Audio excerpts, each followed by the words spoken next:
Welcome to the David Mamano Show.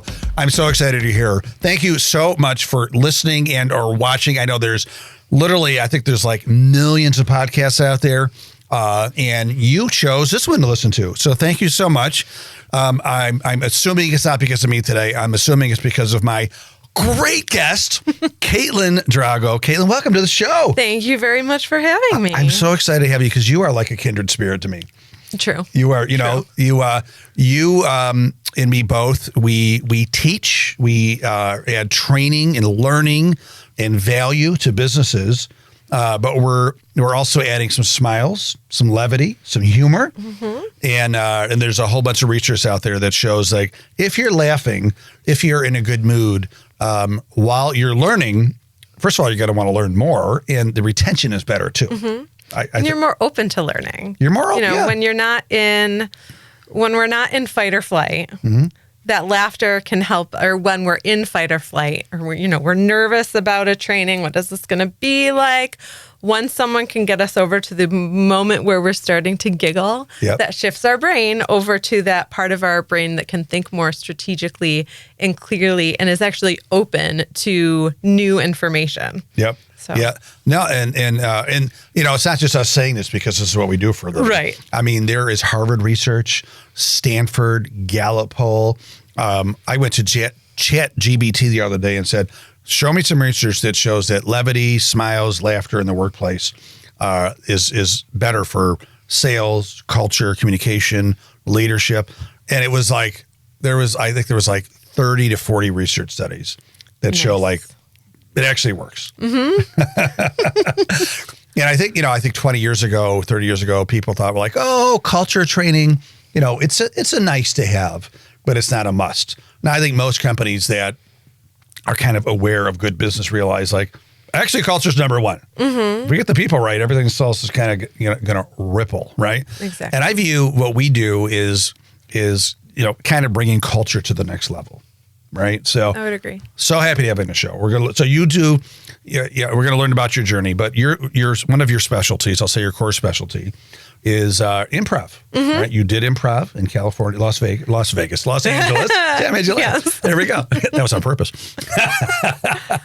And so I want to hear your journey. But now what you do is you go into events, you go into companies, trainings, and you teach businesses how to bring, I'm going to say everything, but focusing on communication, collaboration, and connections to the next level. And who doesn't want that in their business? Right. I hope everyone. So you, for as young as you are, you have a great journey so far, great experiences. So tell us, how did this whole improv journey get started? Yeah, so I went to school for acting right up here in upstate New York at Fredonia, and then did a brief stint of children's theater in the Midwest, and was offered to stay in the Midwest for the winter and continue on with that contract, and decided that I would go to sunny California instead. And so I was there for most of my 20s, and that's where I got really into improv. I studied at the Upright Citizens Brigade, which is the school that Matt Besser and Amy Poehler and Matt Walsh, that they all founded. And I really fell in love with it. Within the acting world, you typically go into an audition space where there's just a bunch of people who look like you, and you're all competing for one job. And it is very competitive. It's very based on, little things like how you look, how tall you are, is your hair color the right for that part. And what I loved about improv is that all kind of fell away, because it is an art form where it has to be collaborative. There can't be competition, or else it's uncomfortable to watch. And so it was a space where I could really be my most like silly, artistic, creative self. And it was a space where you had to be able to trust the other people that you were walking out on stage with as well, in order for it to be a successful show. And if you've ever seen improv, you've seen a good improv, and you've seen improv that makes you feel uncomfortable and makes you want to crawl out of your skin. A little painful. And so, yeah, but that good improv comes from great communication, from making each other look good, and from building trust within that environment. So all of that to then say that so when I got to my late 20s and I wasn't exactly where I wanted to be, I decided that it was time to move on. And I thought that we could come back to Rochester, where both mine and my partner's families are, and I could get just like a whatever job, and I would do theater on the nights and weekends, which I did. But then, of course, you can't just like put a lid on that. It started to kind of creep in to my work day as well. So I was working at a consulting firm and let them know, like, hey, I have this background and I know that it can be used in this way for communication and teamwork and collaboration if you ever want me to give it a go. So they would bring me in every so often. I got to play with a little bit there. And then I was also using it in the capacity as a volunteer at some organizations that serve women in transition to help them refine their voice and understand how truly resilient they are, and to just, again, bring that laughter to the lives of others. And so through all of that, I then got my coaching certification, and then I had my first kid, and the whole world changed. Yeah, kids do that. And and so at that point, I was ready to branch out on my own and work for myself full time. And I've been doing that I was based it on how old is he? He's 9. So about 9 years, I've been working for myself and using improv as a platform for interactive learning to help organizations with that communication, collaboration, and team building. That's fantastic. And it's so great that you were able to take, a core love of yours, something that's very natural. We'll say a God-given talent, right? And you're swimming in that world, and you said, I can still do this, just in a different way that makes sense for having a husband, having a child, adulting. Yes. Right.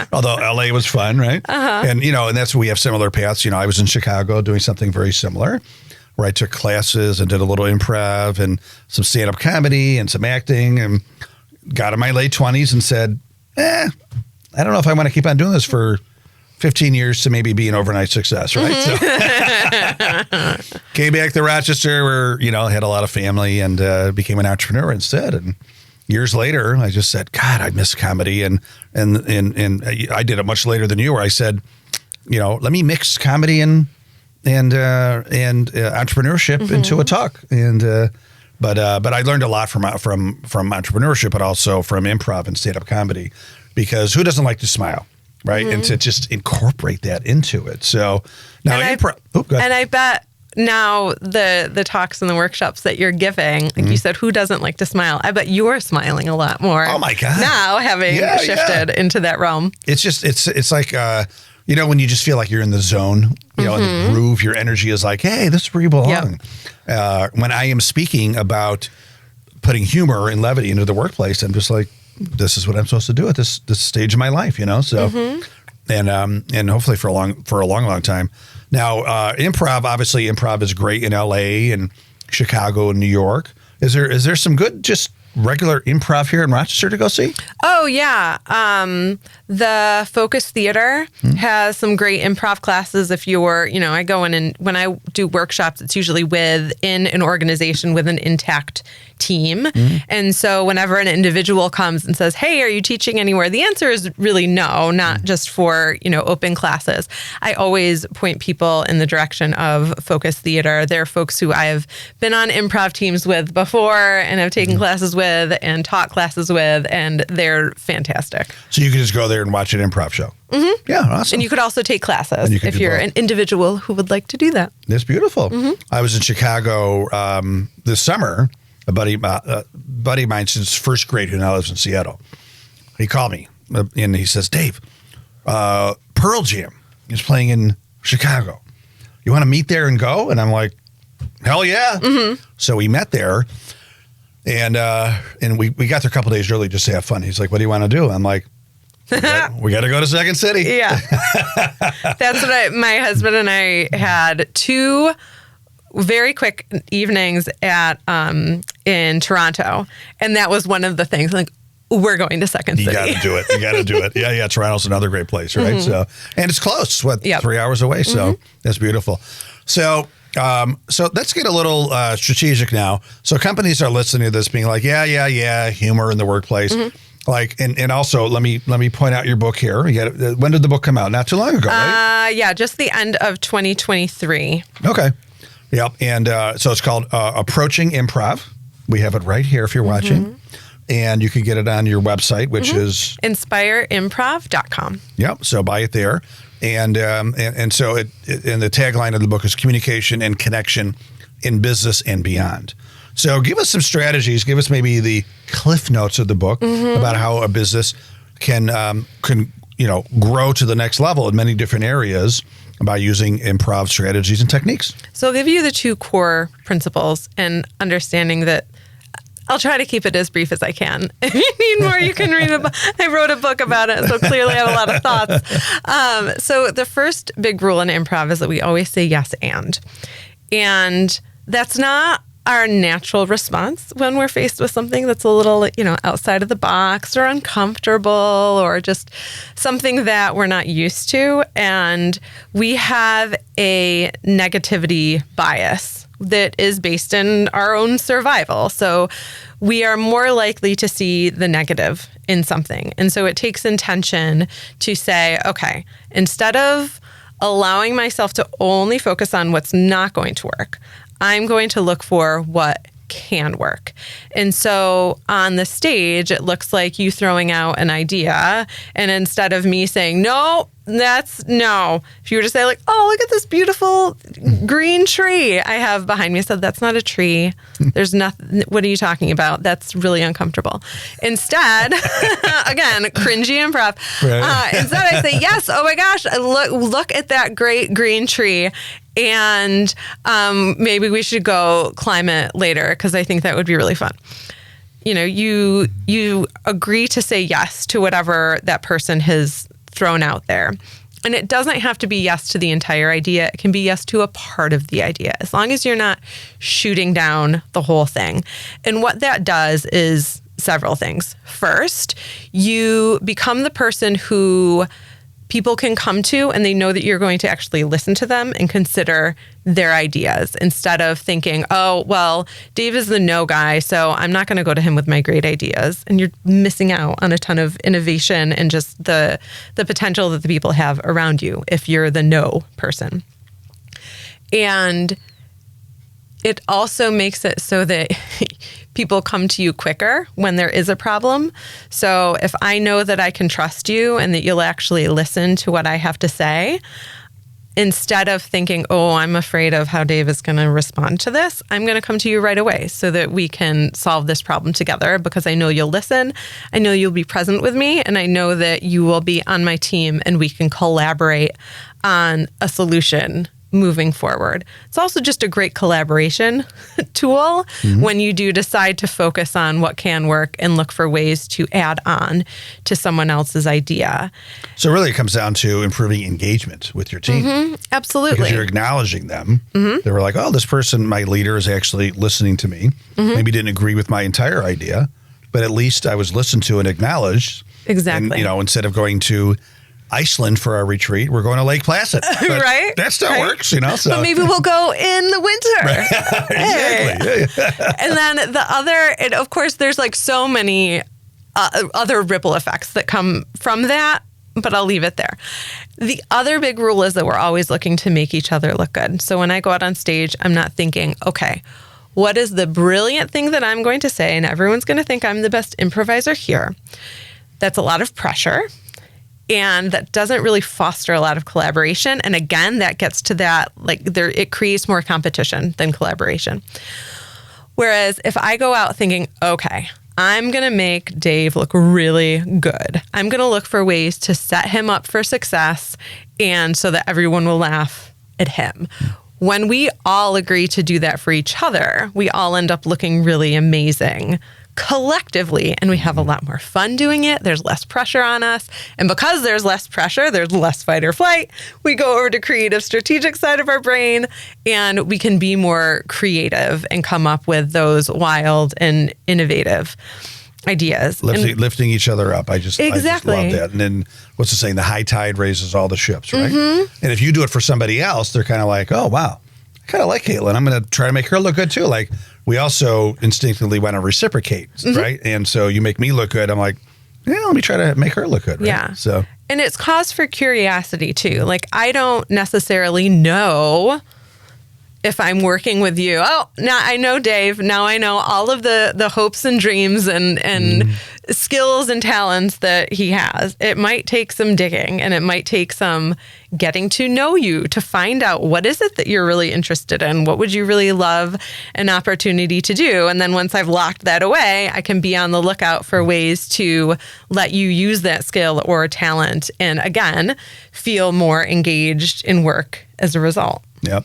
Now, obviously, I agree with you 1,000,000%. The reason I just used that Iceland thing is because I was doing a workshop for a retreat, and I was doing the whole yes and, and and I think the word people use sometimes instead of yes is but. Like, hey, Caitlin, that's an interesting idea, but and I learned years ago that as soon as you say but, everything before the word but is deleted in that person's mind. Right? Exactly. Like, but, and so we did the exercise of, okay, guys, I want you to say that we're doing a company retreat and we're going to go someplace. And the first person's got to say someplace ridiculous. And the second person has to say, don't disagree, don't be negative. Yes, and. And so one person did say, I got a great idea. Let's all go to Iceland. We all like cold weather. And the person was like, Iceland. Yes, and that's a very interesting idea. I like the cold. Now, going to Iceland might be a little expensive, but we could do something similar. How about Lake Placid?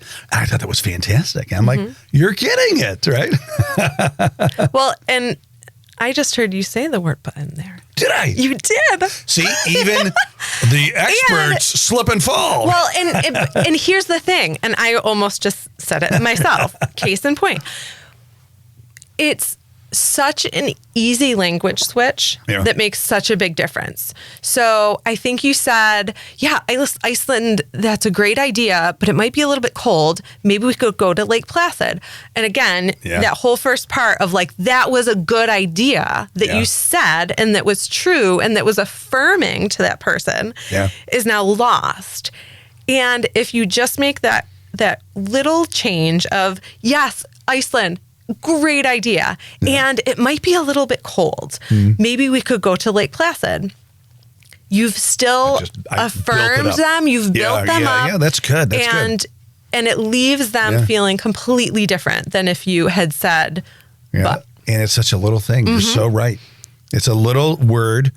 It's a 3-letter word that makes all the difference. And most of the time, if you do that swap, the sentence usually still makes sense, and you've still not promised anything that you can't, you can't deliver. You haven't promised Iceland. Right. Yeah. You've still affirmed that idea and built on it. And that's the key word. You're building on their idea instead of negating it. Right? Exactly. Yeah, that's super fantastic. So a lot of people maybe watching this, listen to this, are saying, "Oh my God, I could never do improv. Like that is so scary. I don't have the wit, the brain, the humor for it." What do you say to them? I say, yes, you can. And you can. Well, and I always start workshops out with that point, because when I go into a room, we're not a population of 100% extroverts who are really excited at the idea of doing improv with our colleagues. And so there's some setting of expectations that I need to make explicit so that people feel safe. And the first is that, you might be thinking, oh, I could never do that. I can't do improv. But nobody woke up with a script this morning. And so we're all doing improv all day, every day. We're all putting on our costume and going and playing our roles and doing the best we can with what we have. And so we're just sharpening a tool that folks already have. And it is what I like about improv is that although from the outside it does look like a free-for-all, it's those specific rules of we're both committing to saying yes and we're both committing to make each other look good that creates that safety net so that we can try something new and that we can do improv and that anybody can do that. You don't have to be, it doesn't always have to be about the funny, creative, out there idea. If you can listen, you can do improv. 1,000,000%. And I think you do improv, I'll do more stand-up comedy. And I've had leaders say, well, I'm not a stand-up comedian. I can't even tell a joke. And I always say, that's fine. Most people aren't, I said, but isn't that a good thing? It's a good thing. Thank God. We're the misfits. But I say, as long as they know you have a sense of humor, I think you just kind of alluded to that. Just knowing that the leader has a sense of humor, people are going to be like, oh, okay. They can laugh at themselves a little bit. They can laugh at situations a little bit. And to your point before, I'm more comfortable to engage with this person. I'm more comfortable to give feedback to this person because I know they're not like this curmudgeon in the corner office who's going to bark at me, right? And so that's really important points. What I know that you help companies with different things, but is there a common theme where companies like really need help these days where what you're doing is kind of bringing that to the next level? I think it is just that connection. A lot of places there are silos, whether it's like siloed departments or maybe there's people who have been working there for a long time and folks who are new and they feel like they can't talk to each other. And so what I like about improv is that it gives people an opportunity to mix and mingle within those teams to both learn how to communicate and connect with one another in a different way where they are listening to each other and considering the ideas of someone else. And it's also, killing two birds with one stone. They're killing I don't want to kill lots of birds. Right. You know what I mean. Catching. But yes, catching lots of bees with one pot of honey. There we go. Here we go. Yeah, we're improvising here. Yes, and. But so you're giving them the skills. You're also giving them a space to learn and laugh together, which is going to also create those connections so that when Jim emails Janet, it's not just, oh, that's Janet from accounting. Oh, she's so I hate getting messages from accounting. It's, oh, right. I know Janet. I've learned with her. I've laughed with her. And so now we can engage in a different way. And so I always say that, I help to create cultures of empathy, creativity, and trust, starting with how we communicate and connect with one another. And I think that's the basis of all of it. And if you can address that, it doesn't fix everything. It gets you to a place where things can go a little bit smoother and at least you can work together to fix the bigger problems that might be arising. It's a good step in the right direction to get people rowing in the right direction. Yeah. Right. So I agree with you. I mean, communication, connection, because of different, departments, as you said, egos, personalities. It could be confidence issues. There's a lot of people going in different directions. And if they just knew a little bit more about each other and could laugh a little bit more with each other, I did a retreat this summer and I started naming different things like stand up if you are reading a book right now. And like 8 people out of the 20 stood up and like, what book are you reading? And 2 people were reading the same book and they didn't even know it, And now they're more, and all the people now there's 8 people that be like, oh, you read books too. Cool. Or I did some serious things like stand up if you are divorced. And now those people stood in that. So it kind of brings them together in different areas. So now they're all kind of like, oh, well, they're the human side of this person. Yeah. Yeah. They're not just an email. They're a human. Right. Yep. Just not a number on a spreadsheet. Exactly. So again, I want to get back to your book. So why did you write a book? And this is, I'll have to say, it came out less than a year ago, you said, right? Just a little over a year ago. Just a little over a year ago, right? And And I know that it was very exciting for you to publish this book. And so why did you write it? What problem is it solving? And tell us about it. Yeah. So I wrote it primarily because I'm one person and I can't be everywhere. And I wanted to have something that if someone can't bring me in and work with their team, there's a resource that they can still use and get some of that same information from, or at least a place to start. And it was fun to write because at that point I had been doing this for about 7 years. And so I had a lot of stories to go off of. And what I've done is basically given those basics of improv, going really deep into the yes and making each other look good principle. And then on top of that, I've layered on how to have difficult conversations, how to give and receive feedback, how to have more innovation and collaboration. There's also a whole chapter on the psychology of improv, And so hopefully once somebody reads that first section where it gives the basics, if they don't have time to read the whole thing, I tried to make it an enjoyable, quick read, but they can pick which chapter, like, oh, I've got a feedback conversation that I have next week. So, read the feedback chapter. And it's something that I'm really proud of, and something that was really surprising about the process of writing was that it's something that I had wanted to do for a long time. My goal had been to, if I had it my way, it would have been written and published years ago. But the pandemic hit, everything kind of, everyone's brains melted, including mine. And in that time, things shifted so much so that personal lives it's now socially acceptable for people to have personal human sides of them right along next to their professional sides. And so previously, if I had written the book 5 years ago, I would not have felt free to include personal stories, family stories, life stories, friend stories. It would have just been, I can only include stories that are business focused. Right. And so now I think it's a much more dynamic book because it does integrate both of those things. You got a little vulnerable. Yeah. All right, good.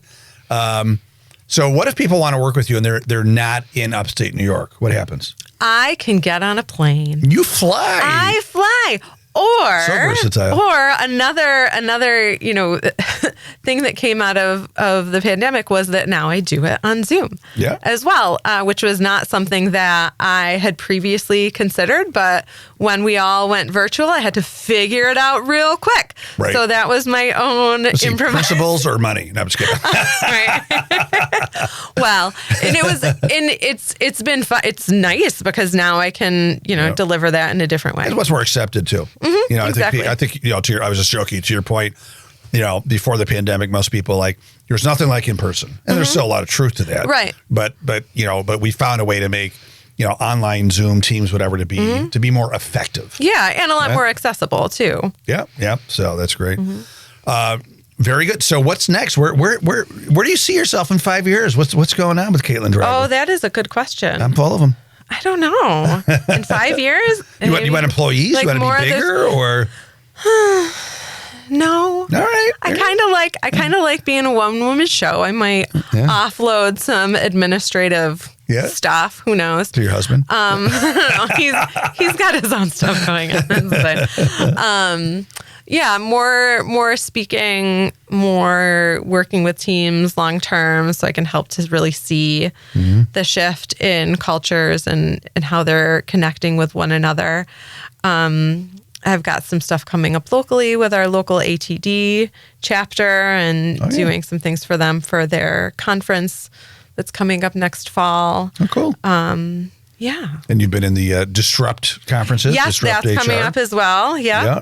Very good. That's where we got reacquainted. I think COVID was puttering along still, but because we spoke at the same one. We spoke at the same one? Yeah, that was my first time getting up in front of a group of more than 20. Right. Post Or like post-COVID. I mean, it was still like in the middle. Anyway. I think we were still wearing masks in the audience, but Yes. when we got on stage, we took it off, right? So, yeah. Oh, horrible time. Have to cover our beautiful faces. Hey, we do what we do to keep our community safe. That is true. That is true. I did, remember there was a time, this little side note, but, we're wearing masks and we're about, maybe a year into it. And remember there was a time where they said, oh, you could take your masks off, right? Yes. And so we did.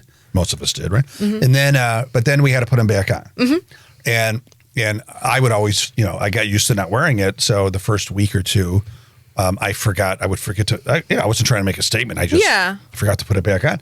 So I'm going into a coffee shop and this elderly lady's giving me kind of a dirty look. And I'm like, what did I do? I'm like, oh, my mask, And she ended up saying something. She's like, Sonny, where's your mask, And so I was just, I try to make people smile. And I said, oh, I don't wear one because of religious reasons. And she looked at me kind of like puzzled. And I said, God does not want me to cover up his face. Oh my God. And she gave me a smile and she goes, that's kind of funny. Now, will you go put on your mask? I'm like, absolutely. Thank you. Thank you, old lady. No, I was going to do it anyway, but I figured let me try to get a smile out of her, So I said, I wasn't sure where that was going, Dave. I'm like, As most people are with most of my stories. So yes, thank you. I mean, well, that's the bottom line, So True. So, well, Caitlin, this has been super fantastic. Thank you so much for being one of my first guests on my brand new rebranded David Mamano Show podcast. Really appreciate it. Thank you for having me. Of course, and I'm telling you now, we're going to do an event together someday. And I'm probably going to just have to plan it, and we're going to be on stage together. So that's coming soon. Sounds good. All right. But Caitlin, again, if people want to get in touch with you, what's the best way? InspireImprov.com. Feel free to connect with me on LinkedIn. Always happy to chat over there as well. Yeah, Caitlin Drago on LinkedIn. And if anybody wants a personal connection, I don't think you'll mind, email me, david@davidmamano.com, and I will do a personal intro. Sounds good. Thanks again. I wish you continued massive success, and I appreciate everything that you're doing. Thank you, David. You are making the world a better place. You too. I try. And thank you, everybody, for watching and or listening to The David Mamano Show. Every Wednesday morning, a brand new episode. Do me a favor, if you liked it, if you loved it, share the love. As they say, go on your Facebook page, share this episode, LinkedIn, etc., Instagram. And you can also go to davidmamano.com to learn more about what we do. Sign up for my newsletter and the whole works. Thanks again. Have a great day, and make sure to stay awesome.